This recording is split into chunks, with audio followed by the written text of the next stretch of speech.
Hello, everyone. Jason Hagholm here for another edition of Jason and the Gentleman. And to do this show with me, as always, is my co-host, the Gentleman of Mixed Martial Arts, the Gentleman Josh Hill. Josh, how are you? We had Canada Day this past week. It was the 4th of July, so a bit of a slow week in terms of stuff that went on in MMA, but some time to get together with the family and spend some quality time with your families.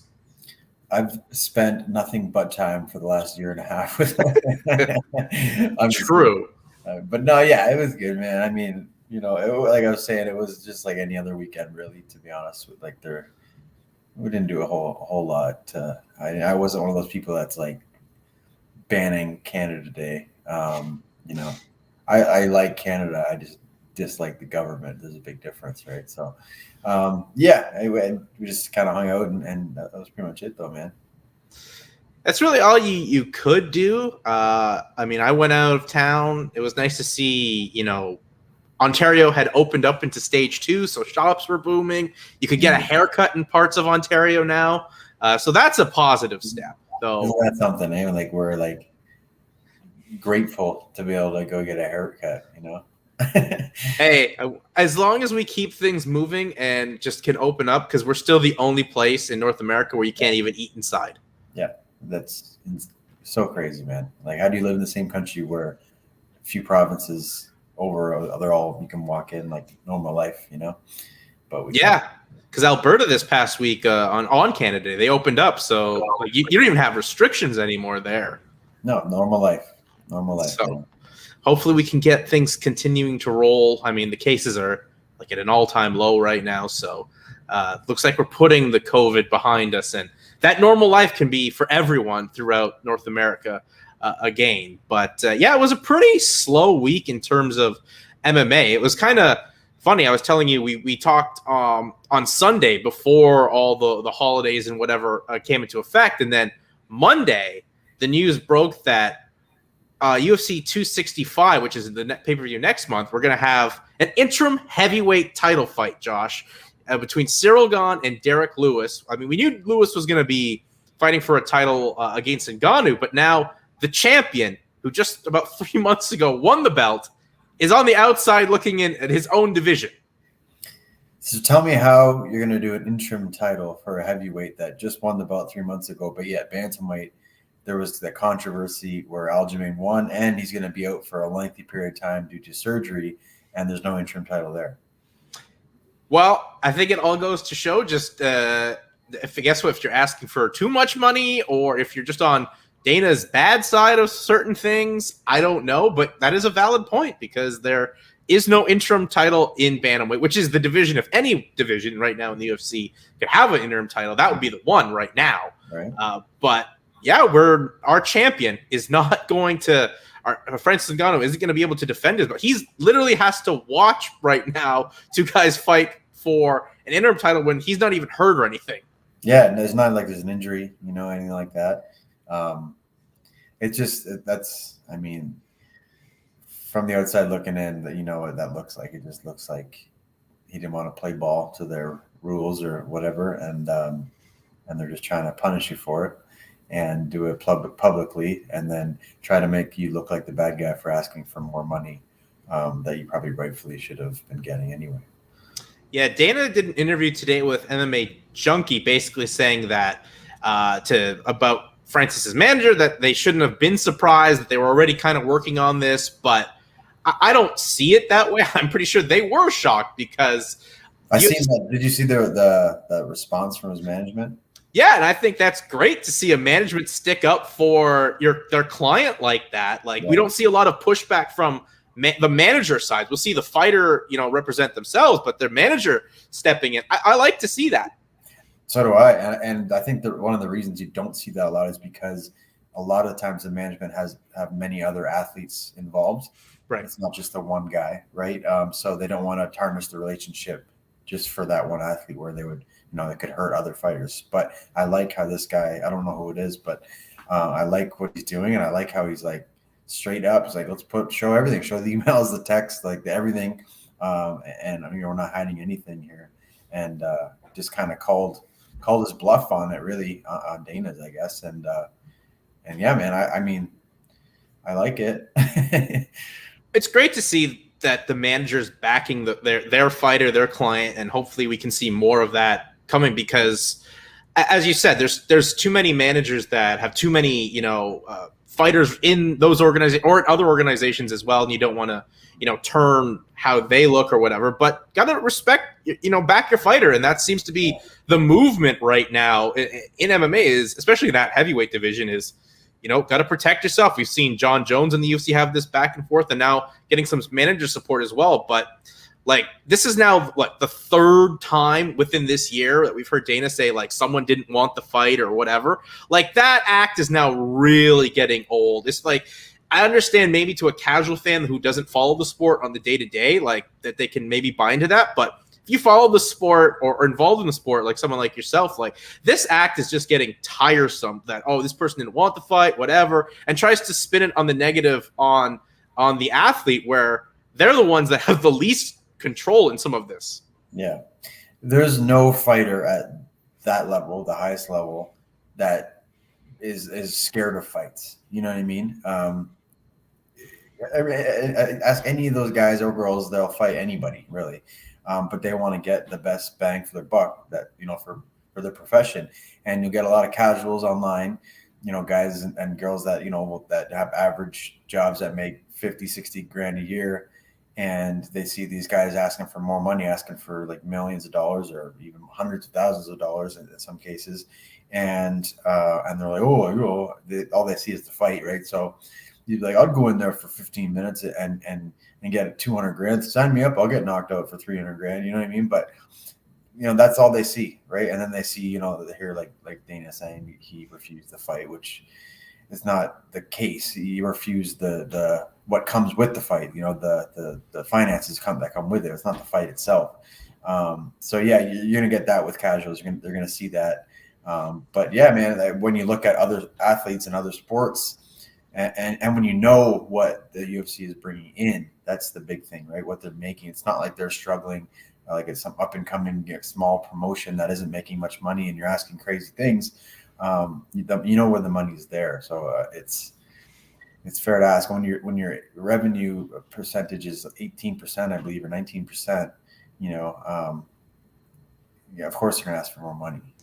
It's such a bad look too in my eyes, where you want to, like, this sport continues to just keep growing and growing, and you have the head of the company like kind of diminishing his own talent on his roster, and cutting them down, and kind of cutting off guys where they could be making big money and bigger bucks. And now the politics that were in boxing, that UFCs and MMAs tried to, separate themselves, it's kind of sneaking its head in there. And if UFC wants to become like that big boy echelon of the big four major North American sports, like, you can't have stuff like this.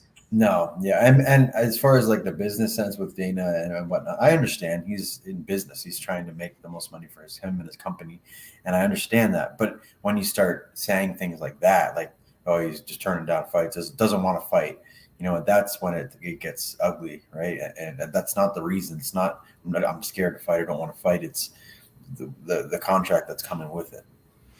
Yeah, I don't know. I just feel bad for Ngannou, really, because this division, like 3 months ago, could have potentially had John Jones versus Francis Ngannou, which would have been one of the biggest fights in UFC and MMA history, and it looks like we won't be seeing that anywhere in the near future right now. I mean, we now have to focus on an interim title fight to help boost a pay-per-view that was at the present time was to be headlined by Amanda Nunes and Juliana Pena. So obviously they wanted to bolster this card up.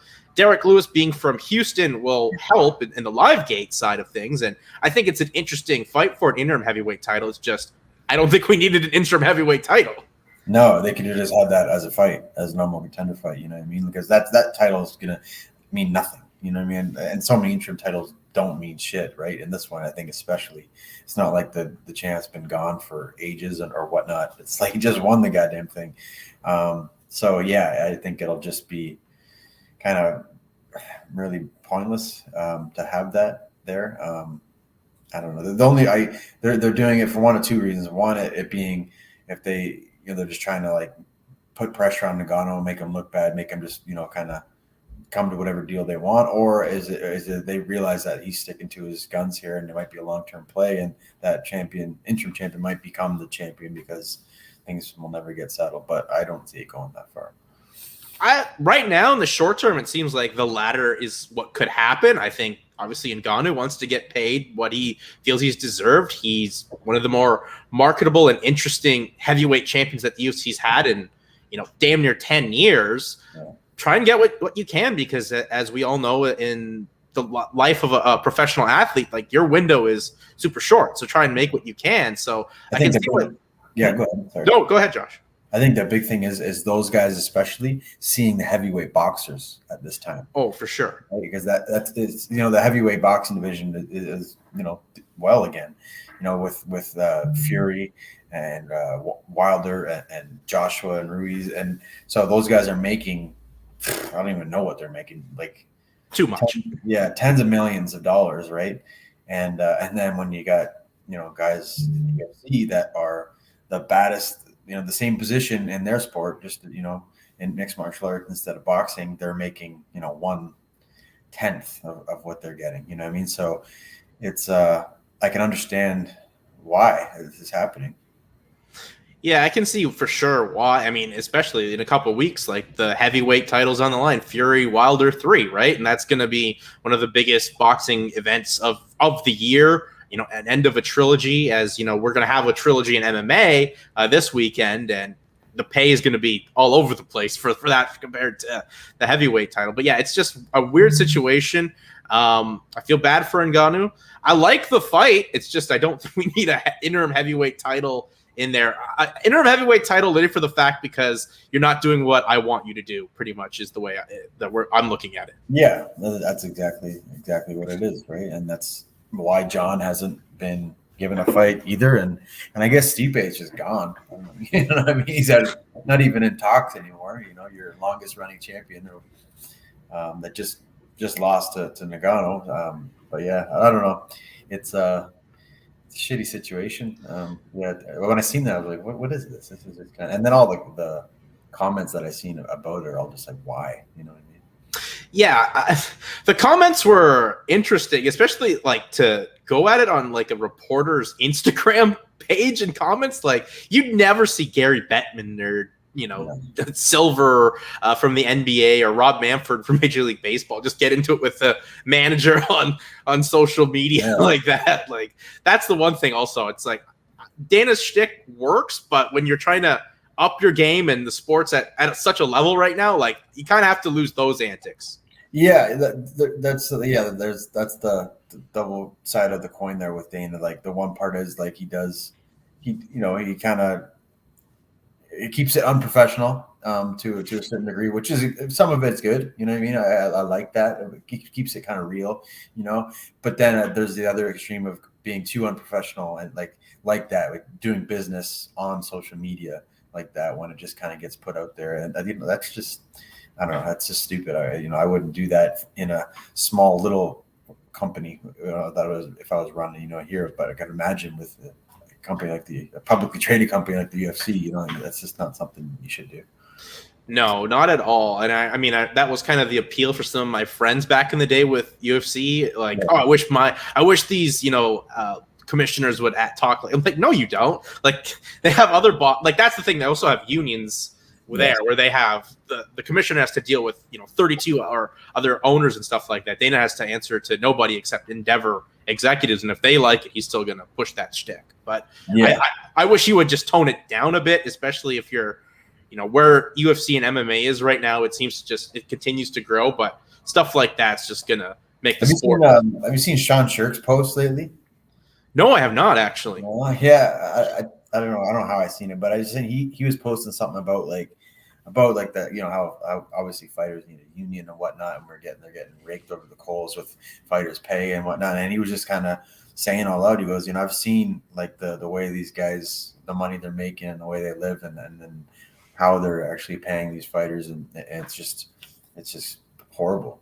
Well, there was the one a fighter in the UFC had to set up a GoFundMe to help afford her camp, and it was Jake Paul that donated like the most to it. So that to me is crazy that a active fighter on the roster has to go up with a GoFundMe page. And there were some people like Caitlin Chookagian saying, "Oh, when I was working my way to the UFC, I had 2 jobs." Yes, when you were working your way there. Not when you're at the top organization in the world should you be having to have 3 other jobs to be able to afford to live your dream.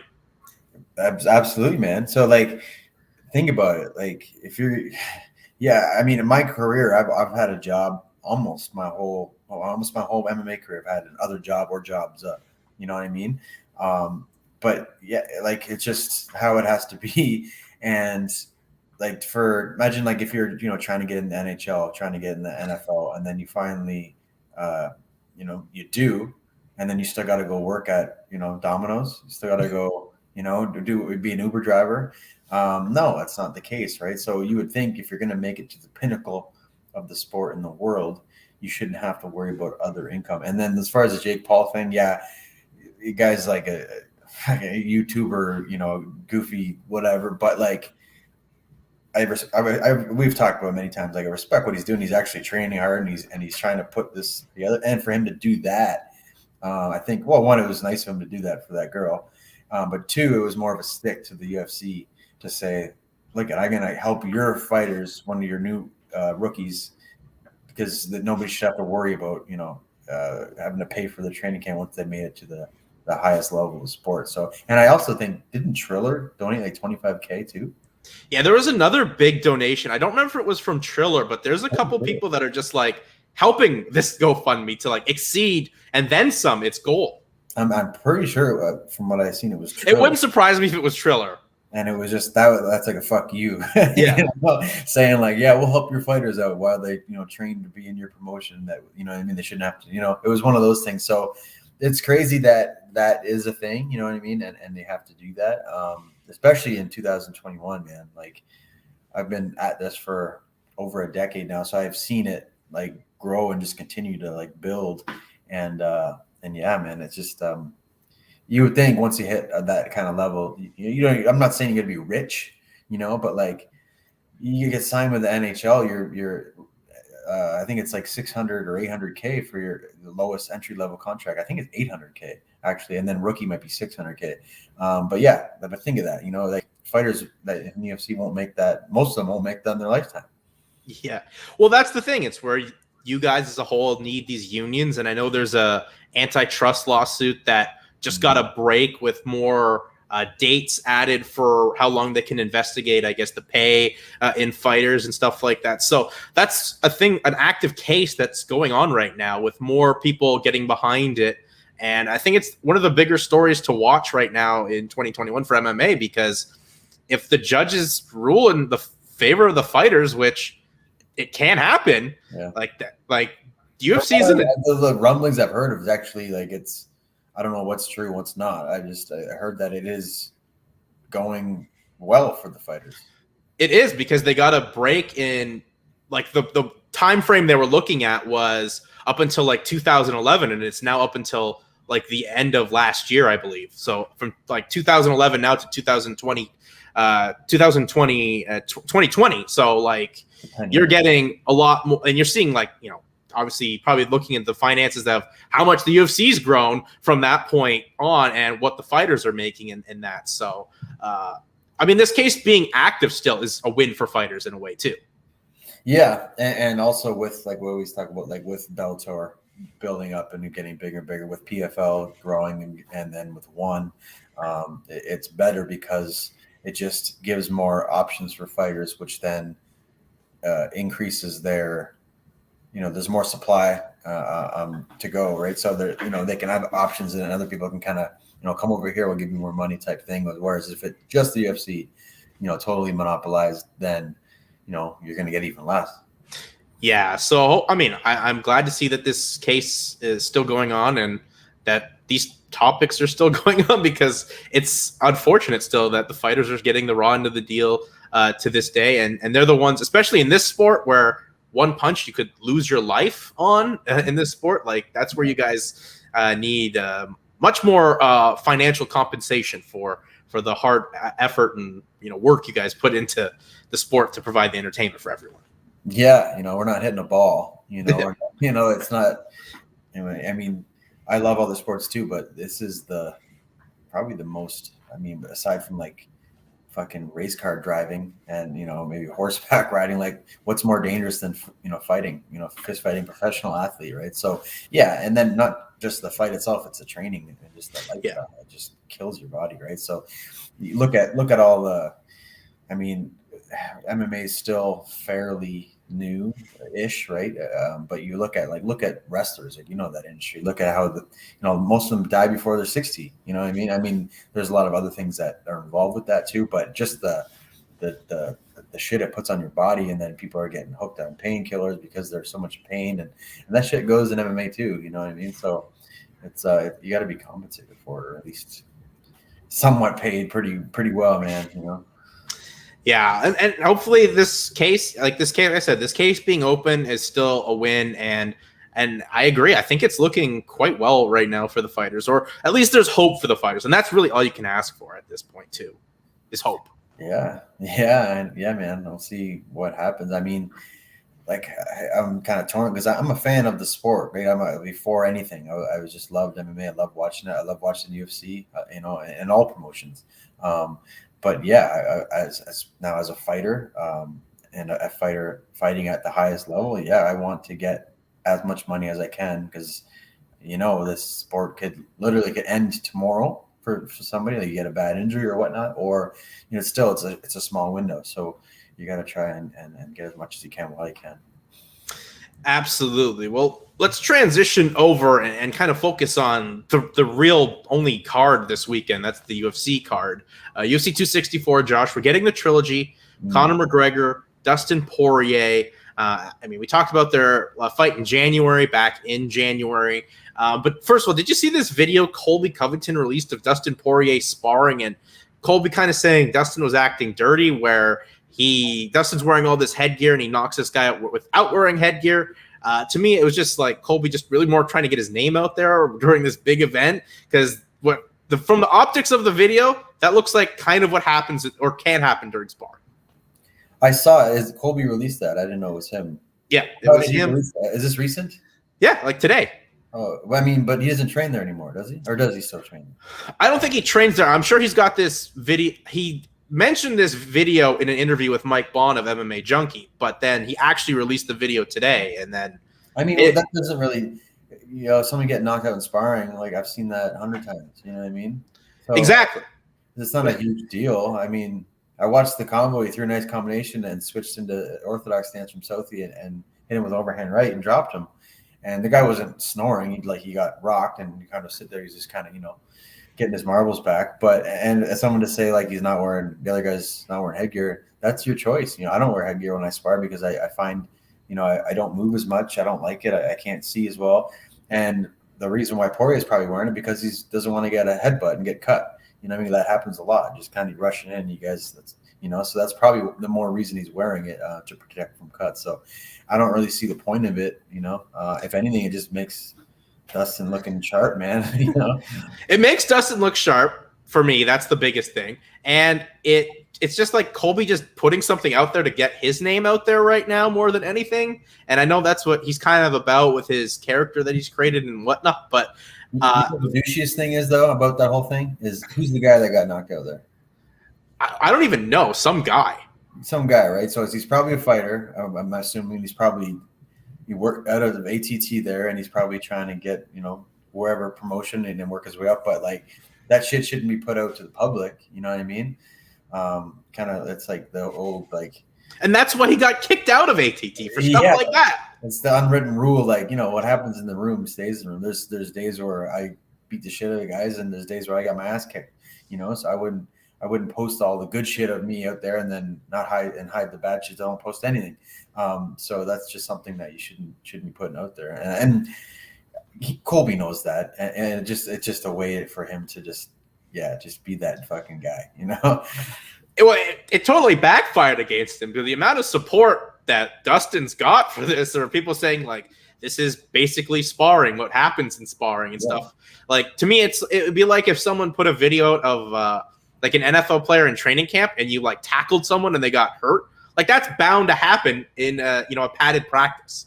Yeah, like if you get rocked, you know what I mean, and shit happens. You know what I mean? Like, I don't know. I don't know why he would post that. Really, it just doesn't really make sense to me. But didn't, other than just to keep the Colby Covington name out there, I guess is the only reason I can see him posting this video right now. But as we focus on the fight, Josh, I mean, the first one was so long ago, was 145. Conor got him out of there pretty quickly.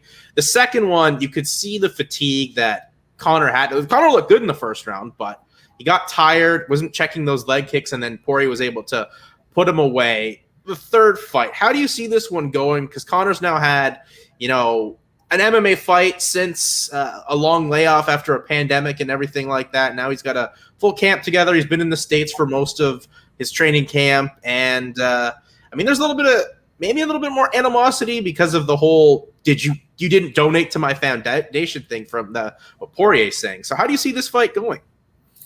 It's tough, man. It's tough to call. He had a full training camp for the last fight too. He was prepared. It was just, I think, though, he did get tired. It was one of those things where it was like the difference between training camp and a fight in fight shape. Like, he got tired after that first round. Yeah, and I think it was just the pressure Poirier put on him too, right? And also chopping out his leg. That shit fucking wears on you when you can't put your weight down and you can't, sit down on your punches as much. It's tough. But man, I'm torn on this one again. Like, I thought Conor would win the second one. I just, he's so good at keeping his range and finding his shots and being so precise and luring guys into get out of their game.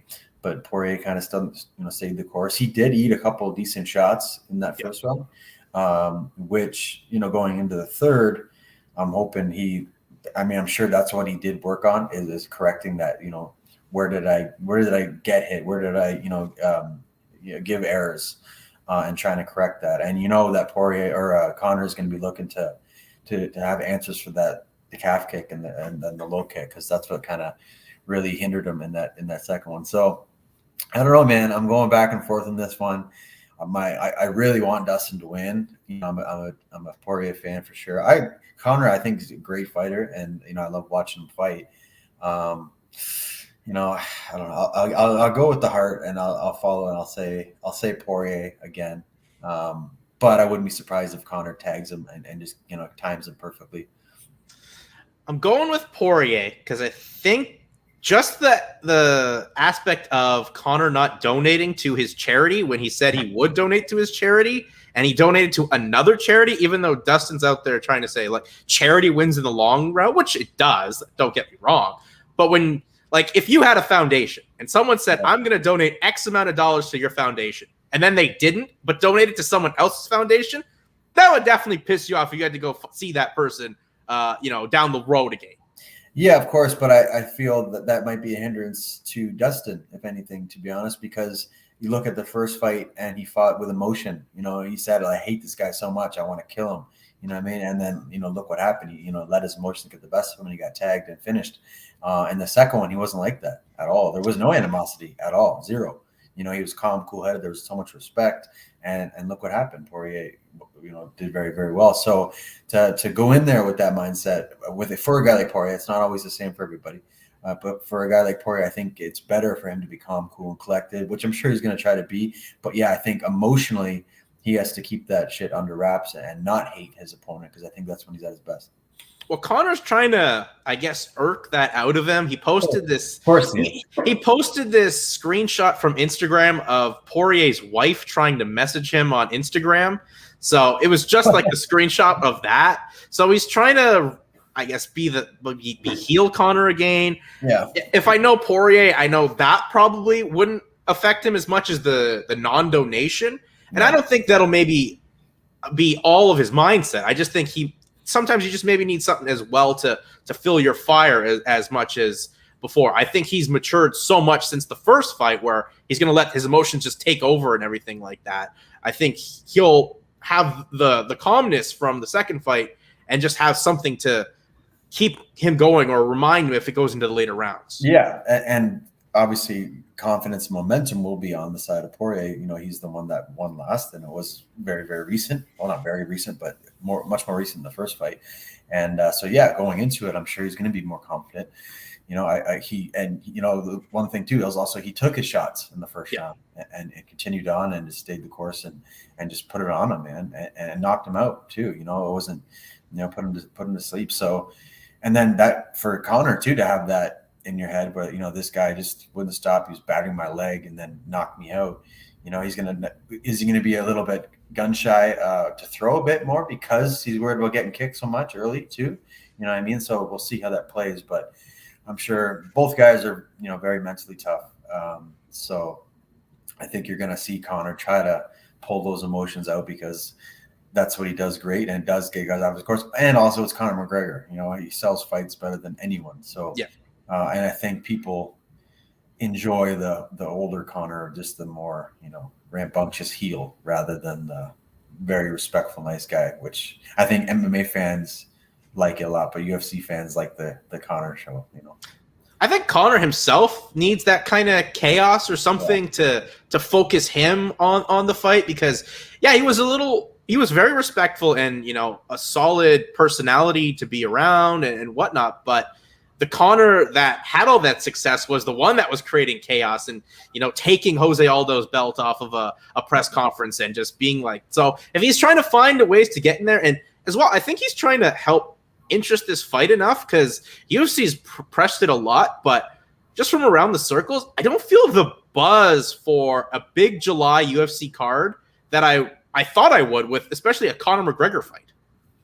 Yeah, maybe that's just the state of the world. Maybe it's still in this bullshit. I know like Vegas is wide open and places are becoming back to normal life, but maybe it's just that, I don't know, maybe just people are just fucking, it's not as big of a hype show as it was, let's say 2018, you know what I mean, or 19.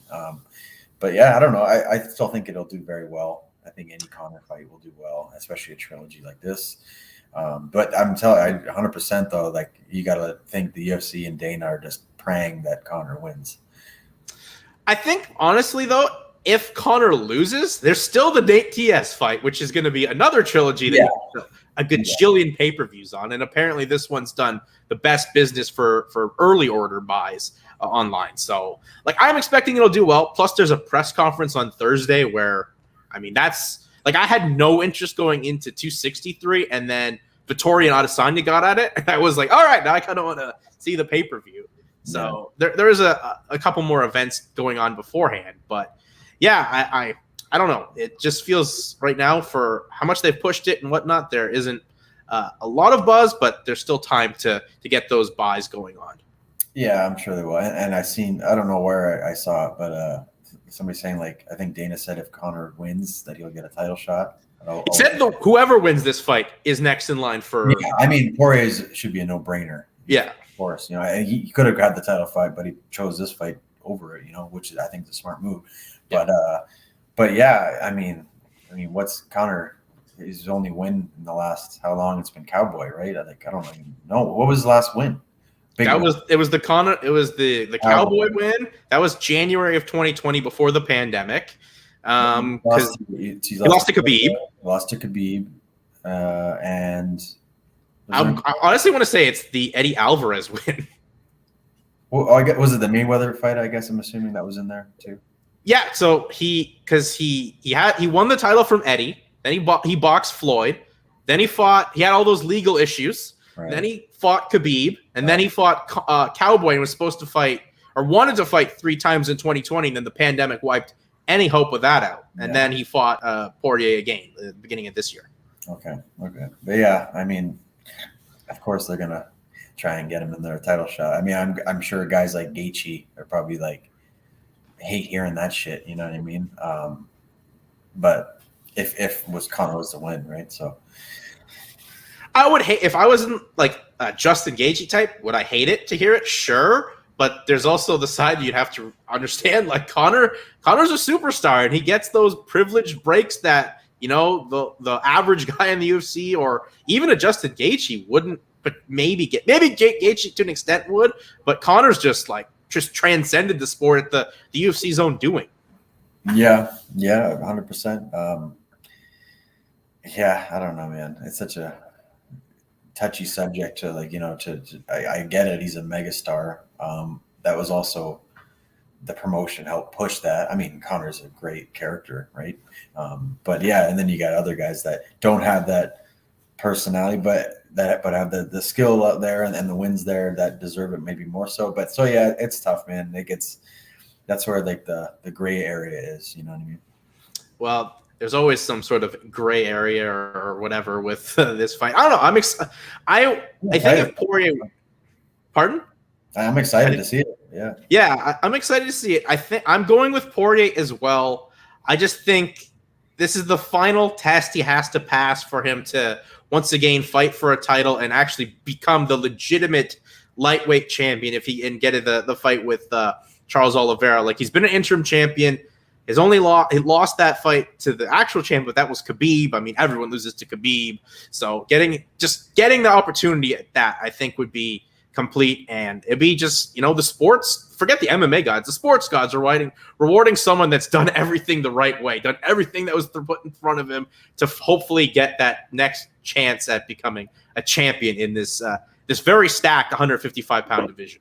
Yeah, I know. It's too bad Khabib's just gone, you know what I mean? Because just to have him still in the mix at the top there, it would be just make it that much better, I know Khabib's retired, and I know Dana's finally come around to Khabib retired, but man, you could just see if Conor wins it somehow, some way, maybe those chatters from Dana comes again. I know Khabib's totally done because he promised his mother that he would never fight again, and he's gonna honor that for sure. Plus, I don't need to see Khabib fight again. I know how dominant he was, and I don't think whoever were to win this fight against Khabib it'd be the same L for either Poirier or McGregor. But when you look at this card, though, Josh, we got Gilbert Burns, Stephen Thompson as our co-main event. That's pretty interesting matchup at welterweight, where Burns is coming off the title loss to Kamaru Usman, and Stephen Thompson he has had it in the past, his shots at the welterweight title. And I don't know, it's an interesting style matchup of striker versus a grappler, but a grappler that has some serious power in his hands too, in Burns. Yeah. I like this fight. It's a good one. I'm going with Wonderboy, man. Especially his last fight. Who was his last fight against? I believe it was Vicente Luque. That's right. Yeah. And bro, he looked fucking good. Like, probably the best he's ever looked, to be honest, and he's a guy that's up there in age too. But yeah, he looked best he's ever looked, to be honest. And Gilbert's good. Definitely probably has the grappling advantage, only hits the mat, and definitely has a power advantage. But I think, that crazy weird style and that movement and awkwardness and the karate point style, I think will be enough for Wonderboy to just kind of pick him apart on the outside and move and get the win.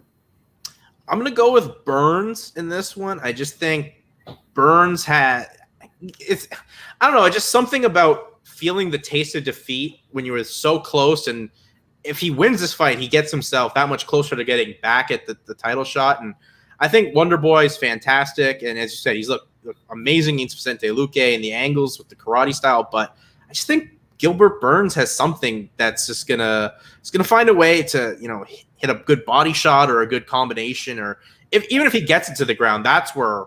It's tough to get Wonderboy to the ground, but if you get the fight to the ground, obviously you're in Gilbert Burns' world. Yeah, for sure. I mean, could very well happen, but I think it'll be enough with the movement. I'm hoping Wonderboy wins. Anyway, I like to see. I have nothing against Burns, but I'd like to see, because I think a win here will give him a title shot, right? And he's the only one that Usman hasn't beaten yet. Yeah, for sure. And I mean, UFC always needs new contenders for champions, as we've found out with our heavyweight situation. So, I mean, and if you want to have Usman fight one more time this year, I mean, he's already fought twice in 2021, twice within 3 months or something of that nature. So I could see them making that fight. But I mean, if you're Usman, do you want that fight? Because does that really make you that much money? I don't know. But I could totally see Wonderboy getting in there and getting another kick at the can and becoming a a welterweight champion. And as well, we have, we have Tai Tuivasa, Greg Hardy at heavyweight. Sean O'Malley will take on the debuting Chris Moutinho, who's literally coming in a couple weeks' notice. How many bantamweights on the UFC's roster? 50, 60? A lot. 70? Yeah, around there. You're telling me that, first of all, I'm sure there's many people asking for it. Second, I'm sure a lot of people would not be able to make weight that much time. And maybe some people asking for more money or whatnot. But you got to have somebody on the roster that would be a better fight than this guy to bring him up. I mean, nothing against this guy. Congrats to him for getting, if I was outside the organization, and I'd be like, sign me up, type thing too. But yeah, man, I just don't see this. I mean, I looked at the guy just very, very briefly, and I think he's like 2-2 in his last 4 fights. And I don't know, I just think this is the UFC protecting one of their assets. Well, there was a lot of people out there in the Sugar Sean O'Malley sweepstakes. Like every single bantamweight on the roster was trying to angle and get the fight. And then I think they came to the decision on, I can't remember the fighter, and I apologize for that, but he couldn't make the 135 in the short amount of time. So he wanted a catch weight. And you know how the UFC feels about catch weights. They hate him. So that was out there. And Chris Moutinho was in camp because was supposed to fight in the main event next month for CFFC. So he's kind of already in camp, can make the 135. So congrats to Chris. Right? Yeah, it was Ricky Simone. Yeah. Yeah. But still, man, there has to be some guy. I mean, even the fight itself originally, it was Louis Smolka. Yeah, Louis Smolka. Like that's again, even that fight right there, that's protecting O'Malley. You know what I mean? I don't see that guy winning the fight at all. And that was just kind of like O'Malley versus who? Like that really? I mean, Smolka's a tough guy and scrappy and scrambly, but I just don't see him having the tools to beat O'Malley. And as far as this guy coming up, same thing. I mean, you never know. It could be a huge upset. I'm sure the odds are going to be stacked against this guy. What's his name again? Chris Moutinho. Yeah. So yeah, I mean, good for him. Take the opportunity and make the most of it, dude. But I just think this is protection. Well, when we lost Smolka, I honestly thought, you know what would have made the most sense? I know he just fought the previous week. Marlon Vera? No, well, Marlon maybe, but Cheeto Vera. They'd fought before. That's the same guy, right? Cheeto Vera, Marlon Vera. His name is Marlon, right? I believe so. I'm just thinking of Cheeto. I don't know why I got Marlon Moraes in my head there. Oh, not Moraes. No. Yeah, Cheeto Vera. Cheeto. Like they had fought, you know. I don't know how much damage Cheeto Vera took in his fight a couple weeks ago. That was a good war, though, with Davies, so I'm sure he's probably suspended. I'm sure he's got something, but if he wasn't too banged up, why not throw it out there? I mean, O'Malley still thinks he didn't lose that fight. He's still claiming it as a W for him, or I don't even know what he's claiming, but he didn't lose the fight, so what he clearly did. But why not go back to that, wheelhouse? Yeah, why not? I mean, anybody, dude. Like, I like to look at the bantamweights and just see, like I'm sure that not all of them are going to be available. Some are booked, whatever. Like you said, some people can't make weight, but there's got to be somebody that, that doesn't be a bigger, better option. Yeah, I don't know. I mean, to not put it past the UFC, it's not like they haven't protected fighters before or given them something. But then again, this is MMA, and we've seen crazier upsets before. Like, look at Joe Lozon against Jens Pulver many years ago now. But that is a huge upset where Jen's one of the greatest lightweights of all time and got starched in the first round by some guy that was a computer nerd in Joe Lozon. So crazier things can happen. Yeah, 100%. I mean, we also got the return of Ryan Hall. Ryan Hall's back. Carlos Condit. He's fighting the Georgian fighter Ilya Torpia, so that should actually be a really good striker versus grappler match. That's right. I'm trying to think. I think I've seen that guy fight. Who did he fought? Did he fight Charles Jourdain? Is that the guy? He fought actually Youssef Zalal. There is another Georgian, Giga. I think it's Giga Chikadze is the one that may have fought Jourdain. No, no, I'm not thinking of G. I know Giga. Yeah, okay, maybe it's a different guy then. But anyways, yeah, I mean, I don't really know much about that guy, but the Ryan Hall, it's always interesting to see him fight. Yeah, we'll see how he's been out for a long time. He just can't get fights, or opponents pull out, or he has to pull out. Dude, he's an awkward guy to fight, right? So it's like, obviously in the ground he's a whiz, right? Like one of the best in the MMA game to do it, and on the feet, like he kind of throws weird shit. He doesn't care about getting taken down, right? So that's the thing. He'll put himself in some positions where a lot of guys won't, because they're worried about a takedown, right? End up in the back where that's where you want to be. You can kind of be a little bit more just a little reckless with your striking a little bit more. He throws spinning wheel kicks and shit like that. So he's a tough puzzle. He definitely is a tough puzzle, and he's just such an awkward guy to fight. So I don't know.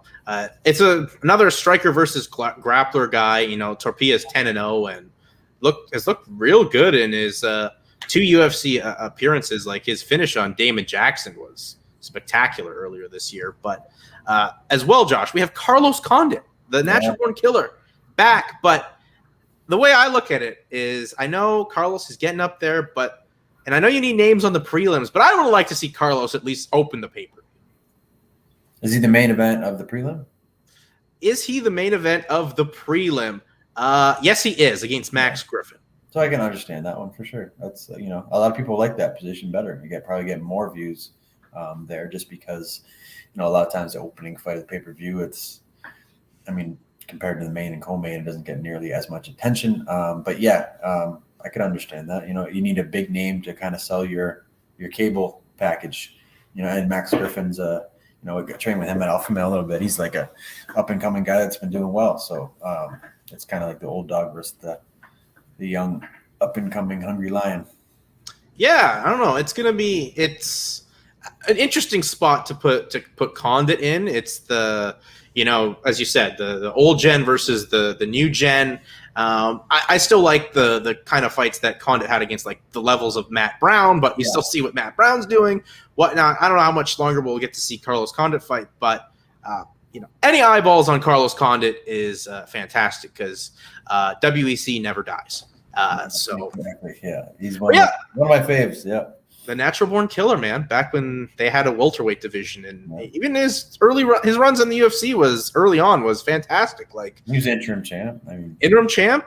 I still think he lost that fight. I still gave that to Nick Diaz, but one of the first guys to hurt George St. Pierre in a fight. So he can hold that high on his realm. And then I guess the other interesting fight is Nico Price and Michel Pereira. These are just two interesting dudes with wild styles. So I think that one could be a sleeper pick for, I guess, fight of the night. It could be, yeah. The one guy jumping around all the cage, and the other guy just kind of like an awkward guy, but just so tough and durable, and kind of throws shit from weird positions. And he's got like 2 up kick finishes, and then he's got that hammer fist from his back. Like, yeah, Pereira's like had some like backflip double stomps into guard and stuff like that. He's pretty much Eddie from Tekken. If you ever played Tekken, you ever played Tekken? Tekken? Yeah, Tekken. I remember that. I don't really remember what it was, though, but I do remember that name. Yeah, so Eddie was the capoeira guy where he would breakdance fight. So that's pretty much what Michel Pereira is. Yeah, right on. Yeah, you gotta get up on your old PlayStation 1 games, Josh. I never had PS1. No, I had, I kind of went from Nintendo to Sega to N64, and then PS2, I think it was. You just jumped into the PS2 like that? like wow, gosh. Skip the first one. Skip the whole first one with the greatness of Crash Bandicoot and all them EA Sports games? Yeah, I didn't have that there, man. Just still playing Smash Bros. and GoldenEye. GoldenEye was fun. I never had an N64, but went over to my friends and played that one. Best. I was content with PlayStation 1. It gave you everything you needed. Plus, you could play CDs in it. Yeah, that's true. You could back then. Yeah. The PS2 was also the big seller. You could put DVDs in there. Yeah, that's what we got. That was the big thing. I got a PS4. I remember from Tough, and for the my stepson's now. I gave it to him, but like all it was a DVD player for the longest time. Did the PS4 have Blu-ray, or was that the Blu-ray too? Yeah, That's why I have a PS4, because it can play Blu-rays. Yeah, for sure did. And if I want to play a game here or there, like FIFA or something, just throw that on there. But didn't have one. No, exactly. But with only a little bit time left here, Josh, I know last week we talked about Fedor and the race to see who's going to fight him. There's still no opponent yet, but a guy that's put his name out there, and you've got some buzz, people thinking he had the fight, is Jake Hager. Yeah, Jake Hager, the former Jack Swagger. First of all, I think if you want to learn how to market yourself to get yourself in position, follow Jake Hager and see what he's doing, because Christ, people thought he had the fight come October against Fedor, but he's making a compelling argument. He could sell it like Rocky, USA versus Russia in America. I don't know. I think it'd be an interesting fight. Fedor's at the older age. Hager started his career super late.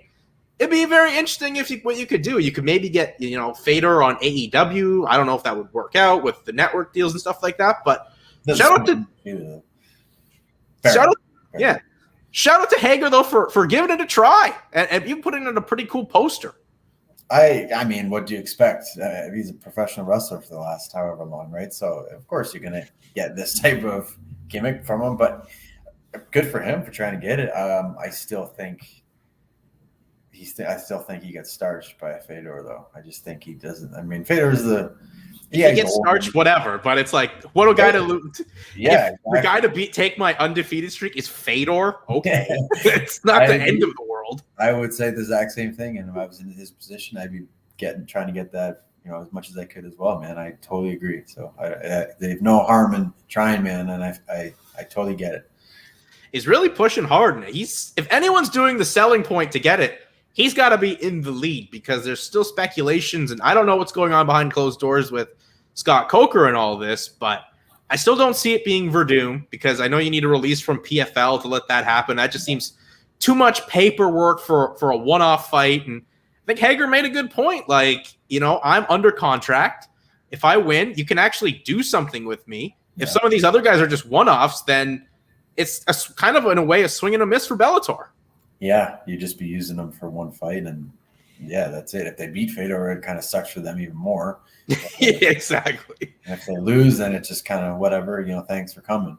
But yeah, I mean, trying to think of somebody else to fill in that role now. I mean, he makes a compelling argument. He really does. Shout out to Jake Hager. And if we got Fedor on AEW television as well, that'd be just the ultimate win right there for Jake Hager. And if you wanted to cross-reference that. I mean, Hager's already had an MMA fight this year on AEW. I don't know if you've seen that, Josh, but I didn't know. It was an actual MMA fight? No, it was a pro wrestling match, but worked MMA. I mean, he wrestled this guy named Wardlow, who hit a Hurricane Rana in the MMA cage. So Wardlow showing you some new moves you could learn for your next fight. Yeah, sure. I'll just hop on that and fucking try it out. Yes, it was quite the spectacle, and didn't really work out as well as some of the other stuff that Hager's done MMA wise in pro wrestling with AEW. But Hager and Fedor, he's kind of selling me on it. I mean, when you have Logan Paul fight Floyd Mayweather this year, it's true. What else? That wouldn't surprise me, And you're now have your fights on Showtime when they've gotten involved with the Paul brothers and all this kind of wild stuff. Fedor said he has 2 more fights and then he's done.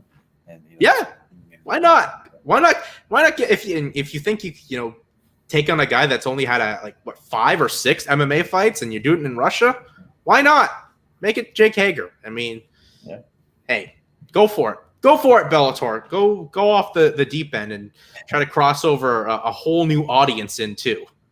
Yeah, why not, man? I mean, everything's on its head, so sure.